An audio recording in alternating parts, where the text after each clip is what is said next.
Selamat pagi, perkenalkan nama saya Om Lara Enengga, kuliah di UMPI Fakultas Keperawatan jurusan Ilmu Keperawatan. Saat ini semester 4.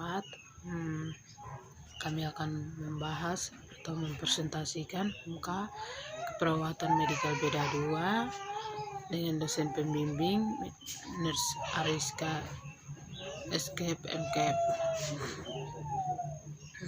Di sini kami akan membahas tentang sistem imunologi.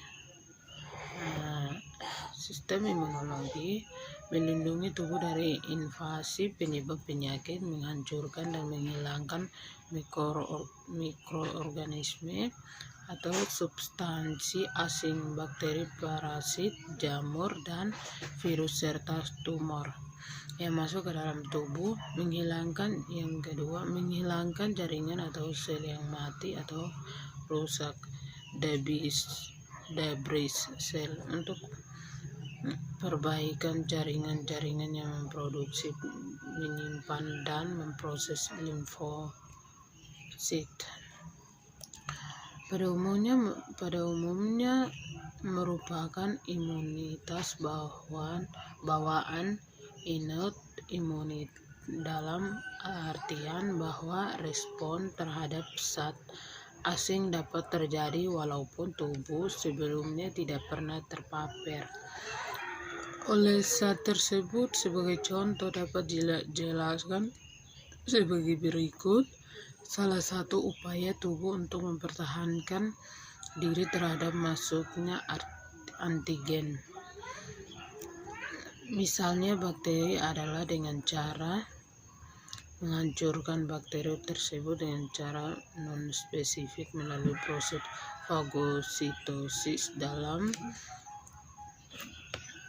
Dalam hal ini makrofag, neutrofil, dan monosit memegang peranan yang sangat penting supaya dapat terjadi fagositosis. Sel fagositosis tersebut harus berada dalam jarak yang dekat dengan partikel bakteri, atau lebih tepat lagi bahwa partikel tersebut harus melekat pada permukaan fagosit. Dalam pandangan modern, sistem imun mempunyai 3 fungsi utama, yaitu pertahanan, homeostasis, dan perundaan.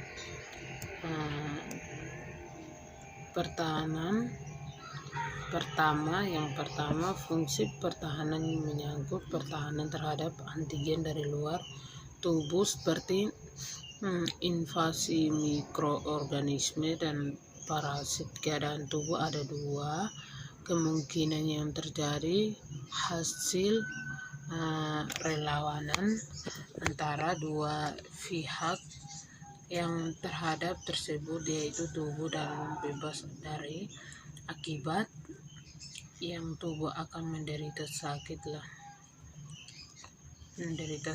Yang kedua, fungsi homeostasis yang memenuhi persyaratan umum dari semua organisme multiseluler yang menghendaki selalu terjadinya bentuk uniform dari setiap jenis sel tubuh. Dalam usaha memperoleh keseimbangan tersebut, terjadinya proses degradasi akan katabolisme yang bersifat normal agar unsur selalu dapat rusak dalam diberikan dari tubuh. Sebagai contoh, misalnya dalam proses pembersihan eritrosit dan leukosit yang telah habis masa hidupnya. Yang ketiga, perundaan. Fungsi perundaan menyangkut perundaan di seluruh bagian tubuh, terutama ditunjukkan pada memantau pengenalan terhadap sel-sel yang berubah menjadi abnormal melalui proses mutasi.